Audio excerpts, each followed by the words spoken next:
Good afternoon, everyone. Any civil engineers in this room? Okay. Thank you. Uh, uh, every time I go to my first year lecture, I ask my students, what do you want to be when you finish your degree?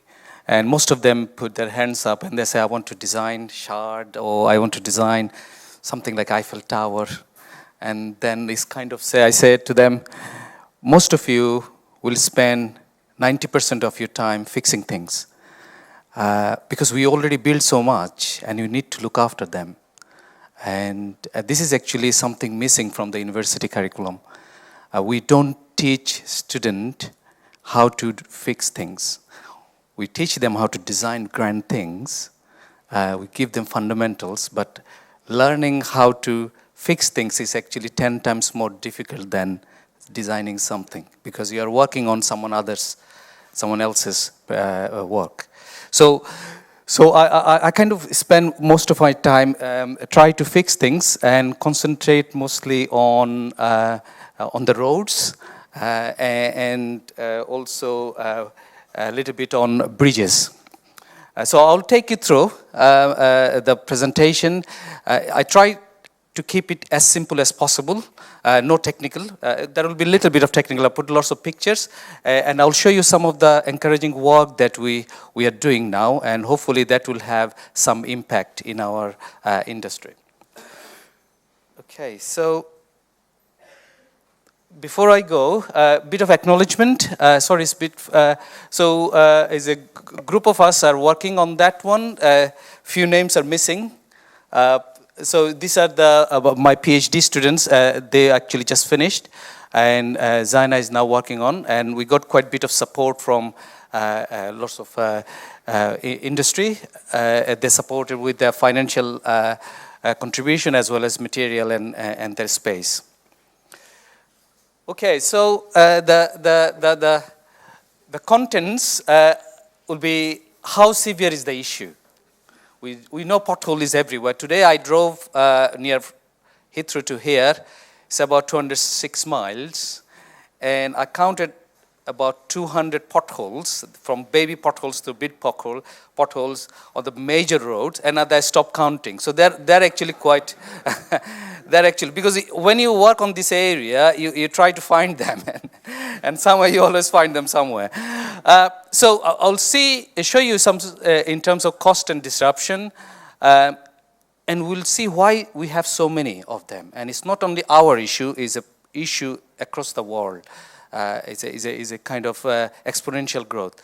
And we always set a cost how to repair a pothole, how much it costs. But we'll see what's the actually true cost of filling a potholes or doing a patch repair of one of those.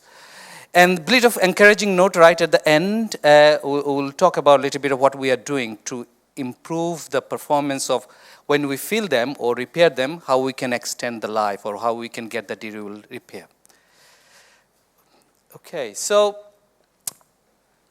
this has gone missing. So how severe is the issue in terms of cost-wise? If you type in Google, and you'll see so many of them. This is missing actually. It's probably the Mac and Windows version. Pothole growth is exponential. So every year we are not getting a certain number. They're growing exponentially. So we'll always have to do catch up. There are some statistics. If government puts all the money to fix the road, it will take about 14 years. So we will always have to do catch-up game. So that's really, the picture is quite scary actually. 20% of local roads will fail in next 5 years. There are clear divisions between north part of the country and south part of the country. And this is actually quite interesting, is every road, the likelihood of another resurfacing work, waiting time is about 78 years. So I always say everyone, if you see any road, but take a picture of it. You may not. And I already mentioned 14 years and about 10 billion pound. So it's a quite expensive operation we have to do. And imagine we are a quite small country, so think about America or other big countries is actually even more severe. In India, more people die in hitting pothole than terrorism. So these are the scary statistics. It's not only cost, it's also disruptions. Cyclists, we are talking about motorists or vehicles, commercial vehicles, but cyclists also seriously injured. We had 390 fatalities in 2007. Since 2007, M6 pothole, 11-mile queues, M1 huge delays due to urgent potholes. Disruption caused by pothole is one reason why Britain's productivity lags behind competing economics. So we spend more time in the road because try not to hit them. So it's quite serious issue.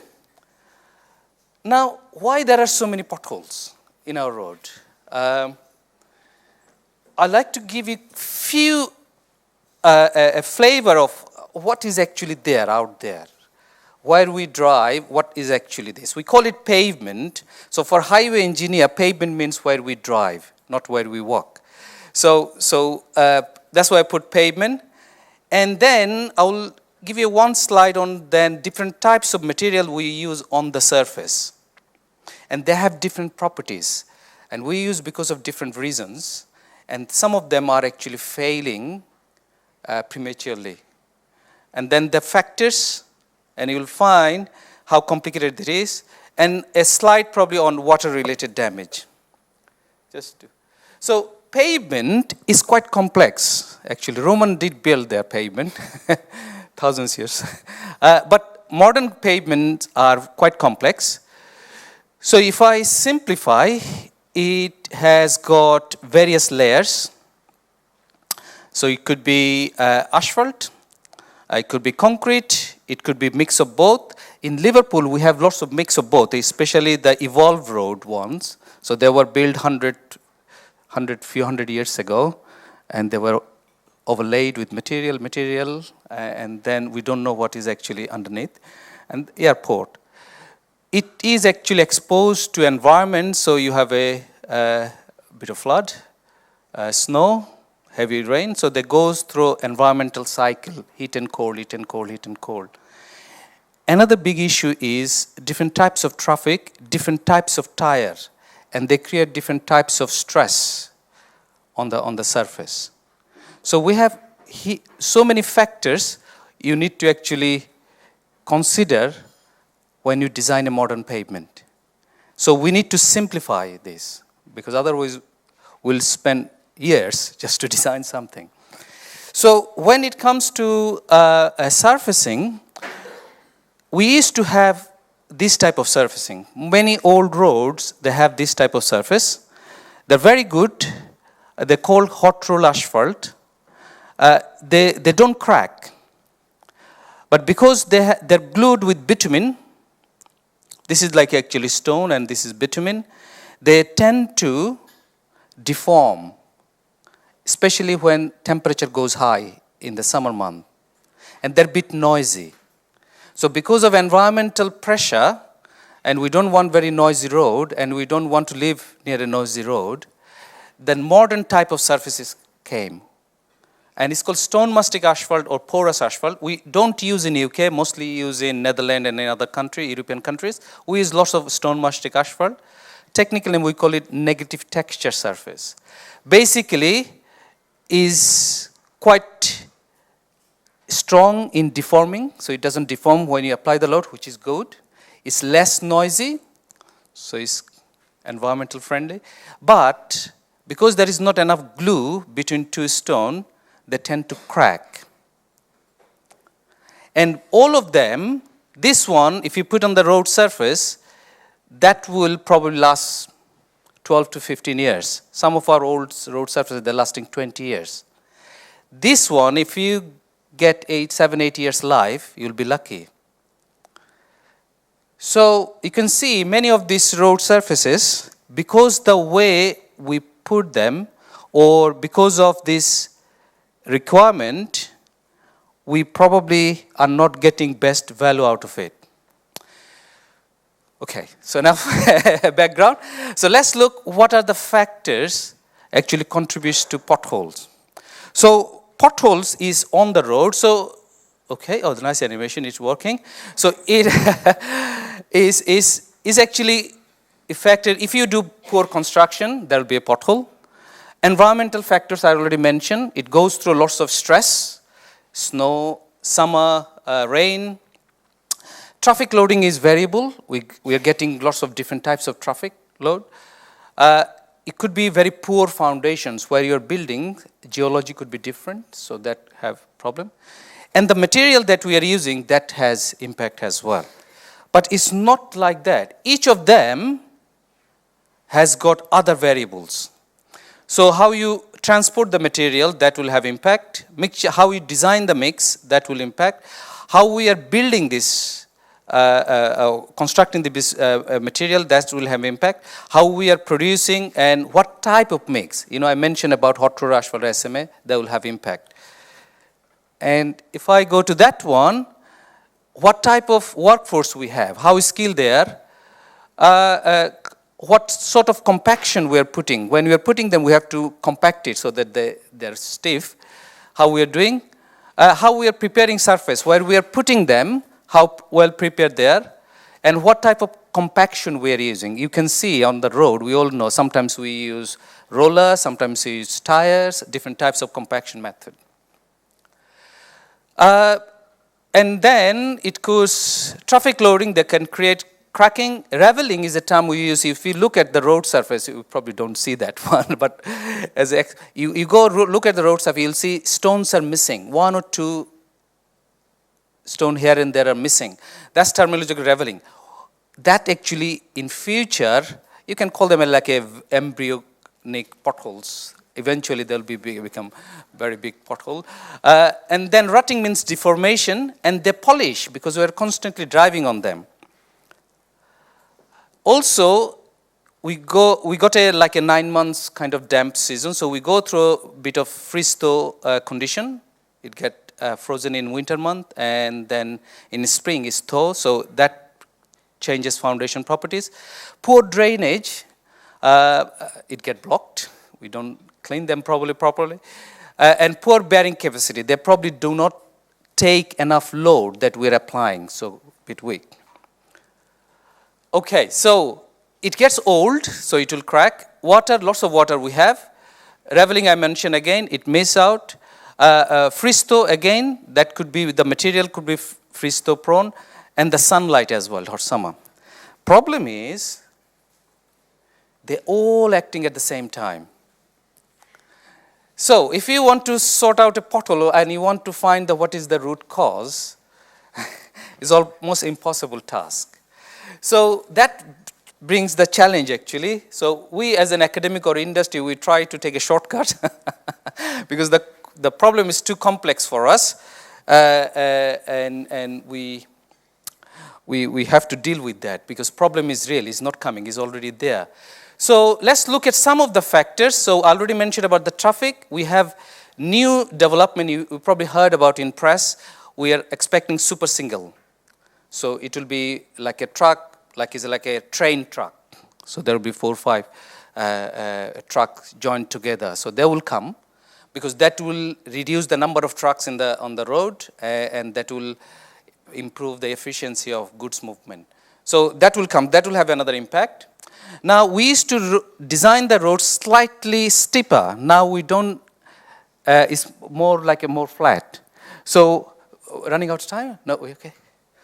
1 minute. Okay, so I'll go very quick. So, so what happens, 1 to 4, so more water is staying on the road for longer period. Low temperature, de-icing salt we are using a lot. So all this stuff we are doing. Many of our roads actually have exceeded their design life, and we are carrying a legacy of underinvestment. Okay, so I skipped this one. I wanted to show you a few things about how they actually behave. So let's skip this one. I don't have time. So how can you get rid of potholes? So we probably, first of all, we remove all the traffic, which is impossible. Or remove all the water, which is also impossible. Okay, we say that no more rain. Bit more warmer climate, we can do that. Reduce de-icing salt, maybe in 50 years down the line, but at the moment we have to do that. Material performance, yeah, it may be possible. We may improve the design, or we may respond very fast. So if anything happens, we go and fix it very quickly. However, whenever there is a pothole, we need to fix them properly. So just quickly show you pothole identification repair. So this is the current cycle, how it works. So you are a client, you're a local authority or highways authority. You either go and fix your pothole using your own contractor, or you have a consultant. Consultant find the pothole, they send it to the contractor. Contractor goes there and then they fix it. Sometimes user also report to the client. And if you sometimes you see Robin Hood pothole fixer, so you take your own, you fix your own road. The problem is, this is the true cost actually. So it's like if I just put in a kind of flow chart. So you survey the pothole. At the moment we say it's a cost about 60 to 70 pound. One more minute if it's okay. 60 to 75 pounds to fix one of those. But actual cost, look at this. You survey this, then you find a contract. You find specification, what you should be doing and what material. You close the road, then you repair. The biggest problem we have, because we don't have any quality control kind of measure at the moment, 15 to 30% of the repairs are actually repeat repair. So we're fixing it, going back after 3 months or 6 months or a year, and then we're fixing it again. So depending on the location, true cost could be 10, 15 times more. Sometimes it's even more. And in M25, if you have a pothole on a bridge, you have to close the bridge, you have to divert all the traffic, and then you have to make sure that you don't damage the waterproofing. That costs actually 2 pothole M25, costing them 250,000 pounds. So it's a severe, it's a very big issue. So I know time's up. I'll just quickly show you a couple of things that we are doing, a bit of encouraging note. So this is like existing practice. We go on the road, we take out the material, we heat it up. I just blinded because I don't want to disclose the company. And then what we found after they did everything right. They followed the book, they followed the standard, everything right. This is actually after 13 months, and you see it's failing, it started to fail. There is various reasons. One of the main reasons is we are dealing with the material that actually very thermally low conductive. So means that if you heat it too fast or uncontrolled way, it will be like a muffin. So you heat the top part, but inside it will be very soft. So your weather heating mechanism you're using is not going to actually bond properly. So what we decided, if we can control the heating process precisely, we'll probably get the better performance. Now, at the moment, operator, or if you're a contractor, you give 24 months warranty. So anything happens in between, you go fix by yourself.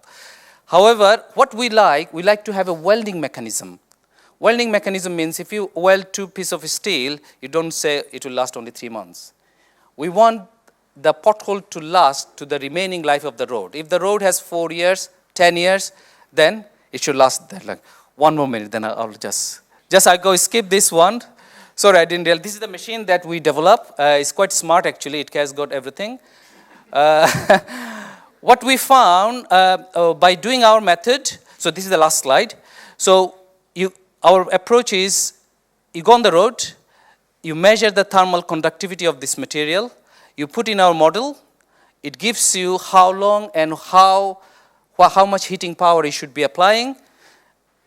This is our simulation model. It tells you, so this is particular location, you only apply 2 minutes of heating, or this is a type of material, you apply 10 minutes of heating. You go, this is the machine we have. It controlled by GPS and everything, so you can check what they are doing from the office, and this is something. So you see, the repair is really good. It's hardly to find any boundary from the host pavement and the repair. So interface is properly welded, not bonded. And that I didn't show you the previous slide. It shows us nearly 100% improvement from what we are doing. Sorry about that. I took a bit longer than that. Thank you very much. That's the last one.